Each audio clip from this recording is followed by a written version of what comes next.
selamat siang Ibu Indarti. Selamat siang. Bagaimana kabarnya Ibu? Alhamdulillah sehat. Tetap semangat ya Bu ya. Semangat. Siap. Jadi siang hari ini Bu perkenankan saya dalam menjalankan program guru penggerak ini di modul 3.1 ini ada tugas untuk menggali ilmu terkait dengan pengambilan keputusan. Apa yang bisa saya bantu Mbak Pita? Jadi nanti ada beberapa pertanyaan yang nanti akan saya sampaikan kepada Ibu Indarti terkait dengan pengalaman Ibu mungkin jadi selama menjadi kepala sekolah di SDN 03 Madinlor. Iya. Terus bagaimana? Gini Bu, kan di SDN 03 Madinlor itu karyawannya ada lumayan ya, 34. Siswanya sendiri pun juga sangat banyak. Jadi SD saya SMP ya Ibu ya. Jadi 500 sekian dari 512 siswa Mbak Pita. 512 dari mulai kelas 1 sampai kelas 5. Tentunya dalam kegiatan pembelajaran maupun di luar pembelajaran, kegiatan sehari-hari tentunya ada beberapa masalah. Mungkin Ibu harus mengambil keputusan dengan cepat, dengan tepat seperti itu. Nah, itu mungkin yang saya perlu ilmunya sedikit begitu ya. Jadi yang pertama Ibu, bagaimana Ibu dapat mengidentifikasi mungkin ada kasus-kasus yang merupakan sebuah dilema etika atau kasus-kasus yang merupakan bujukan moral begitu. Ya, begini Mbak Pita, jadi Ibu sebagai seorang pemimpin di sebuah lembaga sekolah, tadi sudah disebutkan di SDN 03 Madinlor, pasti akan beragam kasus yang akan Ibu hadapi, baik itu kasus yang kedua-duanya saling benar, tetapi saling bertentangan juga. Jadi itu yang tadi Mbak Pita katakan sebagai dilema etika. Kedua kasus tersebut harus dapat diidentifikasi ya dengan benar agar tidak kesalahan nantinya Ibu dalam pengambilan keputusan. Jadi memang perlu sebuah daftar pertanyaan identifikasi kasus yang menjadi syarat sebuah kasus tersebut merupakan dilema etika tadi atau sebuah bujukan moral. Gitu Mbak Pita. Oke, siap. Jadi perlu ada identifikasi di awal begitu. Betul sekali. Kemudian Ibu, bagaimana Ibu menjalankan ya dalam pengambilan keputusan di sekolah Ibu? Itu terutama untuk kasus-kasus di mana ketika ada dua kepentingan yang sama-sama benar atau sama-sama mengandung nilai kebajikan.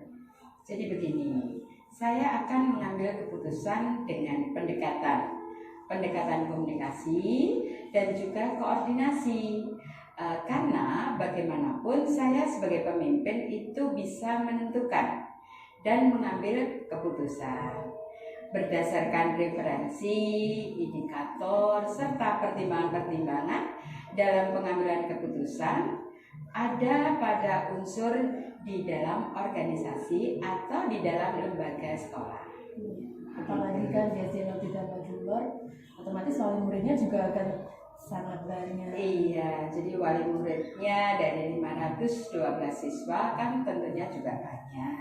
Kemudian selain wali murid, dari gurunya, karyawan-karyawati, belum lagi stakeholder yang ada di sekolah kita ini. Gitu. Siap. Kemudian Ibu, langkah-langkah yang seperti apa yang biasa Ibu lakukan dalam pengambilan keputusan?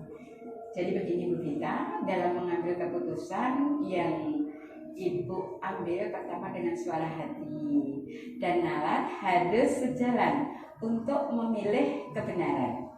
Yang paling kecil resiko negatifnya dan yang paling besar manfaatnya. Tahap berikutnya yaitu memeriksa kembali fakta-fakta dan data dalam pembuatan keputusan.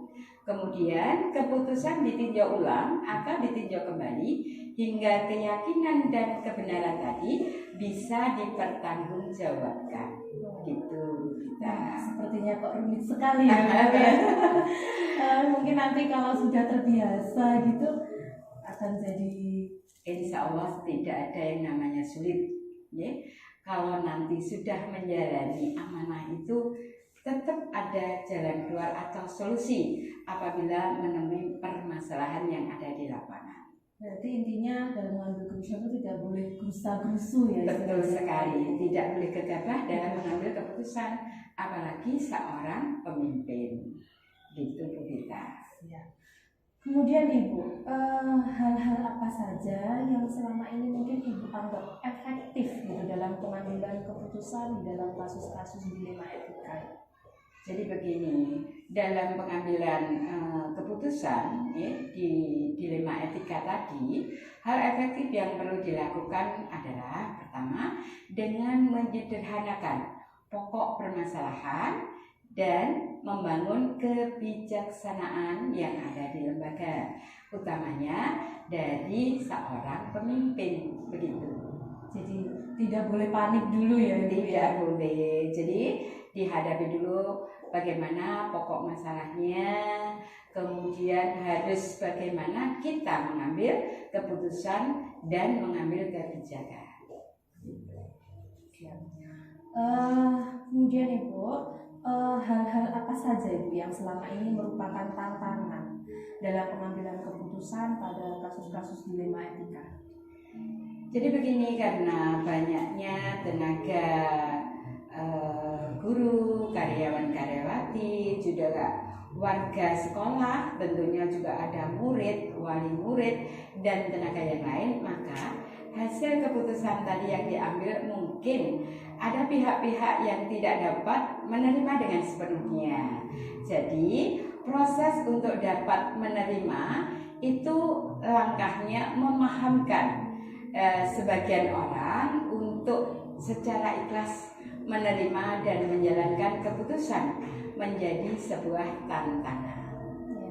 Oh begitu. Jadi Ibu tetap berbasis peraturan, tetapi juga tentu saja berbasis nanti hasil akhirnya, kemudian juga apa ya Ibu ya, tetap rasa peduli untuk yang belum paham menjadi dipahamkan sehingga apa yang menjadi keputusan dan kebijakan tadi bisa diterima dengan ikhlas.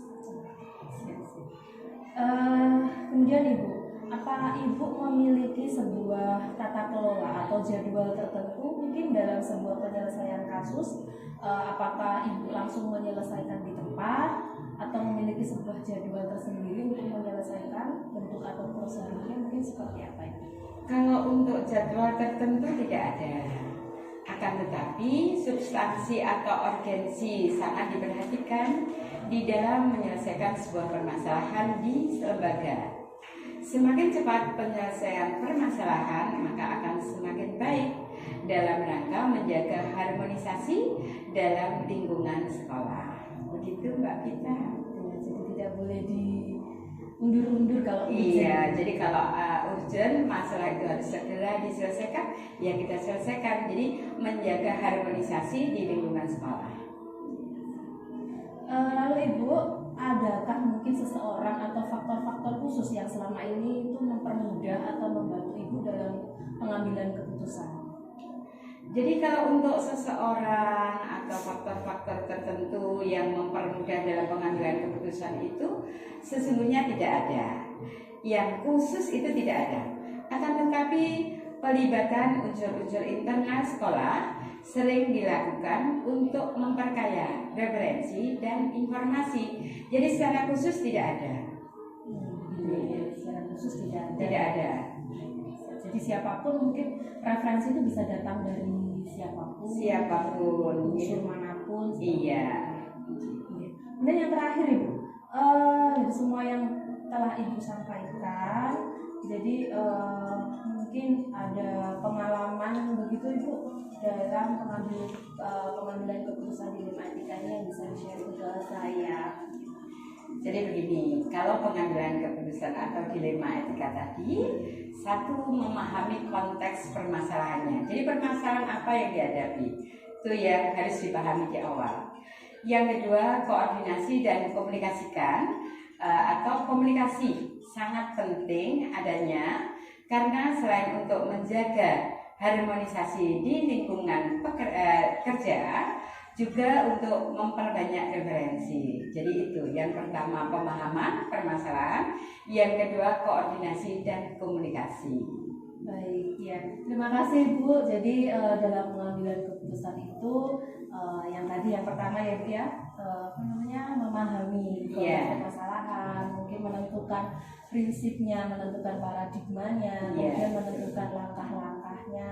Yang penting tidak boleh panik dan melibatkan semua unsur yang ada di sekolah. Betul, sangat betul sekali. Wah, ilmu yang sangat luar biasa Ibu. Saya berterima kasih banyak. Sama-sama. Sudah diberi kesempatan untuk berbagi ilmu, karena saya tahu Ibu Indarti ini luar biasa bijaksananya di dalam mengambil sebuah keputusan.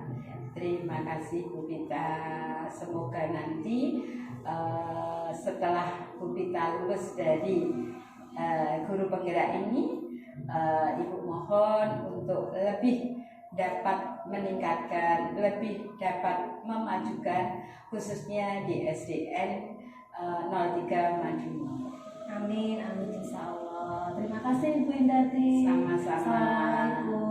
Waalaikumsalam warahmatullahi wabarakatuh. Selamat siang Ibu Sisilia. Selamat siang Bu Vita. Bagaimana kabarnya Ibu? Puji Tuhan hari ini sehat. Bu Vita bagaimana? Alhamdulillah sehat Bu Sisil. Iya Bu Sisil, perkenalkan saya Ibu, saya sedang menjalani program guru penggerak.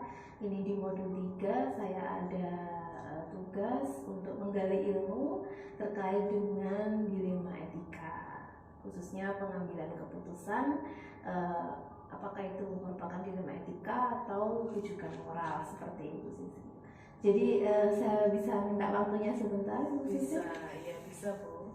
Monggo, nanti apa yang bisa saya bantu saya jawab. Iya, iya. Jadi Bu Sisil selaku kepala sekolah jadi Bu di SDN 02 Nambangan Kidul, ya Kota Madiun. Ibu ada beberapa pertanyaan yang akan saya sampaikan kepada Ibu terkait pengalaman Ibu di dalam pengambilan keputusan. Tentunya Ibu sebagai atasan dari sebuah lembaga seperti itu, tentunya di dalam sehari-hari ada permasalahan yang perlu mengambil keputusan dengan cepat, mungkin dengan tepat seperti itu. Ya, untuk yang pertama Ibu, jadi selama ini bagaimana Ibu dapat mengidentifikasi kasus-kasus atau permasalahan itu merupakan dilema etika atau sebuah rujukan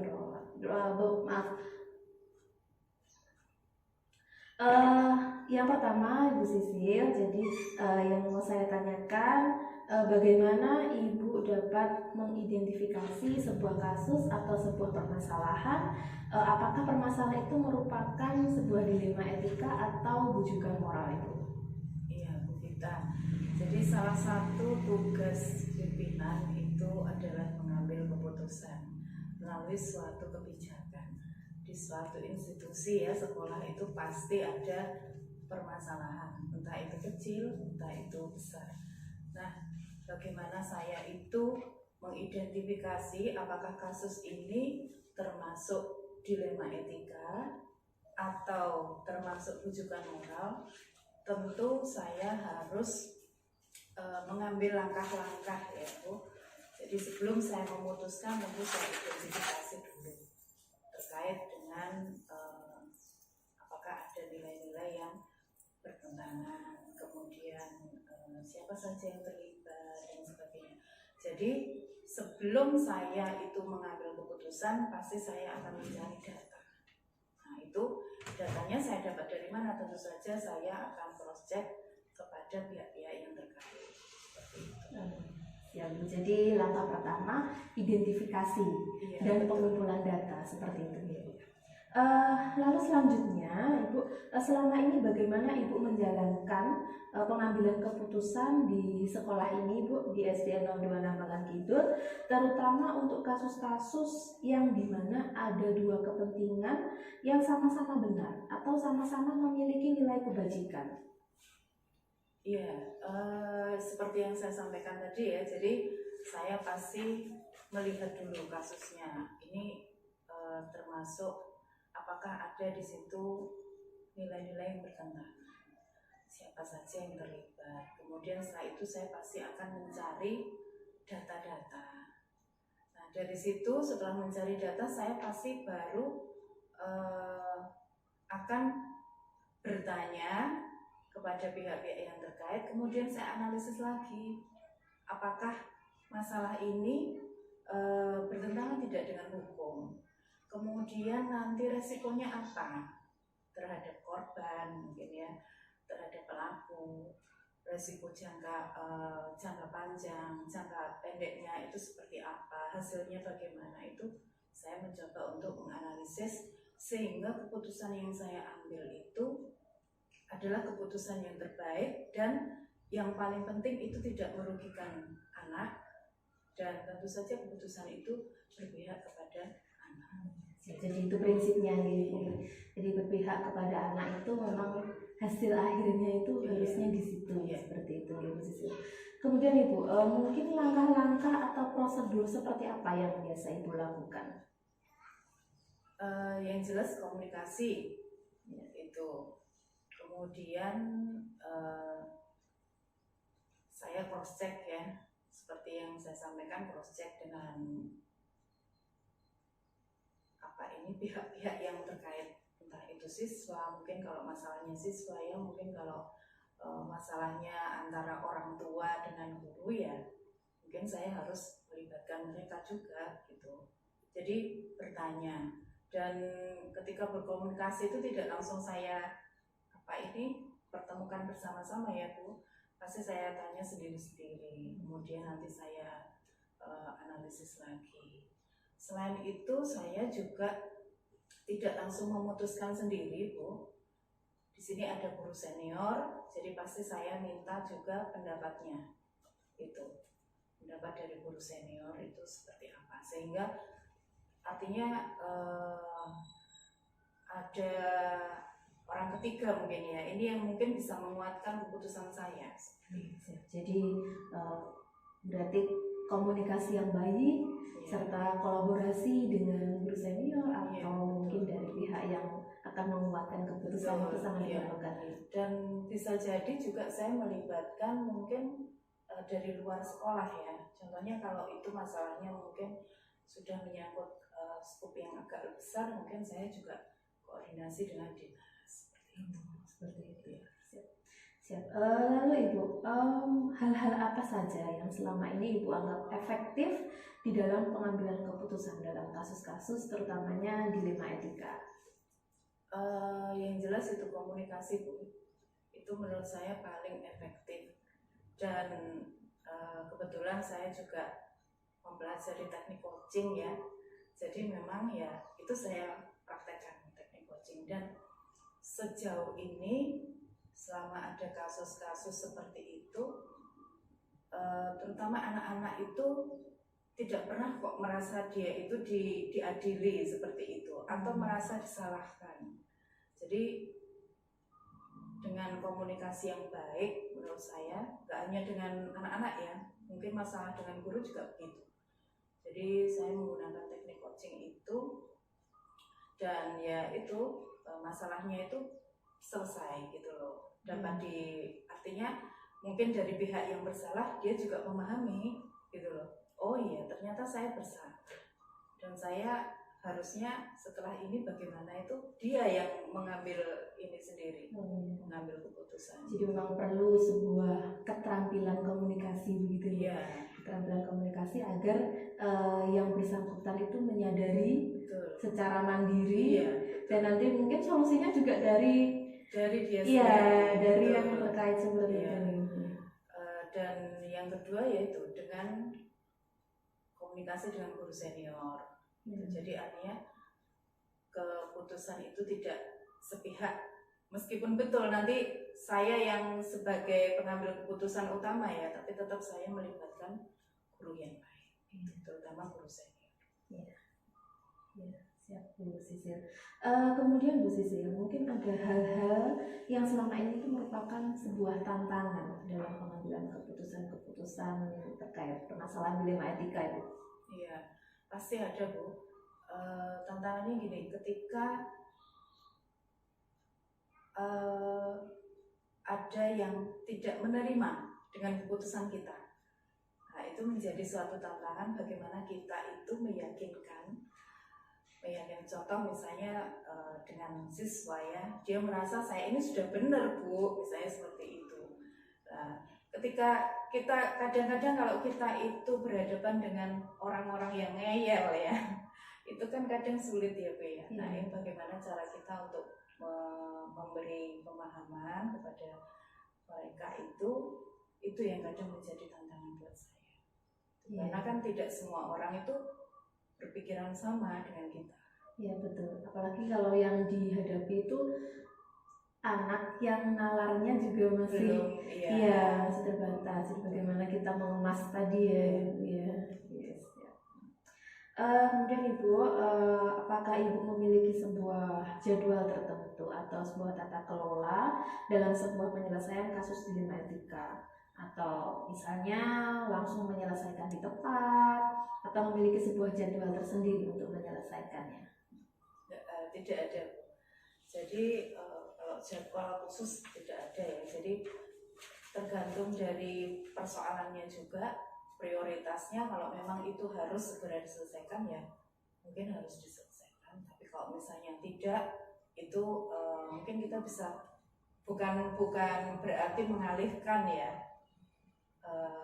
tapi kita mungkin mencoba mencari data-data yang ini, keakuratan data gitu. Jadi untuk pengambilan keputusan itu biar betul-betul itu yang terbaik. Tapi kalau itu memang harus segera ya, segera ditangani. Jadi menurut urgensinya yang mana itu yang diprioritaskan seperti itu. Iya. Kemudian apakah ada tuh seseorang atau mungkin faktor-faktor gitu yang selama ini mempermudah atau membantu Ibu dalam pengambilan keputusan?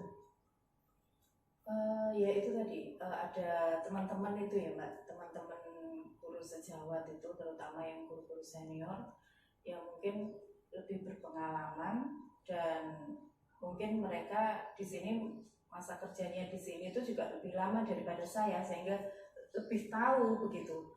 Itu salah satu faktor yang menurut saya juga cukup membantu. Gitu. Jadi mungkin referensi itu bisa muncul dari siapapun, dari manapun, dari unsur manapun begitu Sisil. Yang terakhir Bu Sisil, dari semua hal yang telah Ibu sampaikan tadi, itu intisarinya atau pembelajarannya yang bisa saya petik mungkin dari sebuah keterampilan pengambilan keputusan itu apa itu? Iya, kalau menurut saya setiap pengambilan keputusan yang saya buat itu pasti jadi pengalaman yang berharga ya, terutama mungkin untuk kasus-kasus yang urgent itu. Nah, jadi setelah saya mengambil keputusan itu memang saya refleksi Bu. Saya refleksi resikonya apa begitu loh. Setelah saya mengambil keputusan ini, apa yang terjadi pada si korban misalnya, apa yang terjadi pada si pelaku seperti itu. Juga di lingkungannya mereka itu bagaimana, itu saya merefleksikan. Jadi ini memang ya sebuah pembelajaran juga buat saya. Jadi dalam mengambil sebuah keputusan memang kita tidak boleh langsung memutuskan si A salah, si B salah seperti itu, si A benar. Tapi memang kita harus betul-betul mengidentifikasi gitu. Ya, jadi saya mengambil dari dari yang sudah Ibu sampaikan dari awal tadi, berarti pengambilan keputusan itu tetap ada identifikasi, prinsipnya, paradigmanya, dan langkah-langkahnya memang harus tidak boleh gegabah seperti itu. Kan mungkin ada yang ini masalahnya apakah masalah individu dengan orang banyak, pasti kan beda resikonya. Kemudian apakah ini soal keadilan atau mungkin hanya karena belas kasihan seperti itu, apakah ini melanggar hukum atau apa, itu kan kita harus melihat secara teliti, dan itu memang butuh latihan juga Iya. menurut saya untuk memenuhi alurnya itu loh. Jadi tahap-tahapan itu. Ya, pada intinya terakhir ya untuk kepentingan siswa gitu. Iya. Jadi supaya keputusan itu tidak merugikan gitu. Dan kalaupun beresiko ya resiko yang terkecil. Yang terkecil gitu. Dan itu tadi menyampaikan ada refleksi setelah pengambilan keputusan. Jadi kalau sudah diambil keputusan tidak terus langsung selesai itu tidak, Iya. tapi tetap dilihat keberlanjutannya seperti apa, manfaat berikutnya seperti apa begitu. Betul sekali. Dan itu biasanya memang tidak hanya kepada anak yang saya tanya, tapi saya juga mencoba bertanya dengan keluarganya. Jadi setelah kejadian ini bagaimana dia di rumah itu tetap saya pantau begitu. Iya, siap. Terima kasih Bu Sisil, ilmunya sangat luar biasa sekali. Mungkin itu yang bisa saya bantu ya, karena saya sendiri di sini juga baru 1 tahun, sehingga mungkin kalau pengalaman juga tidak begitu banyak. Tetapi dari apa yang saya pelajari itu berusaha saya terapkan, termasuk teknik coaching itu tadi. Iya, siap. Terima kasih Bu Sisil atas waktunya. Semoga ilmu-ilmu dari Bu Sisil bermanfaat untuk saya khususnya dan untuk semua guru karyawan mungkin yang di bawah binaannya Bu Sisil, untuk orang banyak tentunya. Ya, sama-sama. Iya, terima semoga kasih. nanti lancar. Amin, amin, amin. Selesai kegiatan guru penggeraknya. Amin, amin. Ya, terima kasih Bu Sisil. Terima kasih.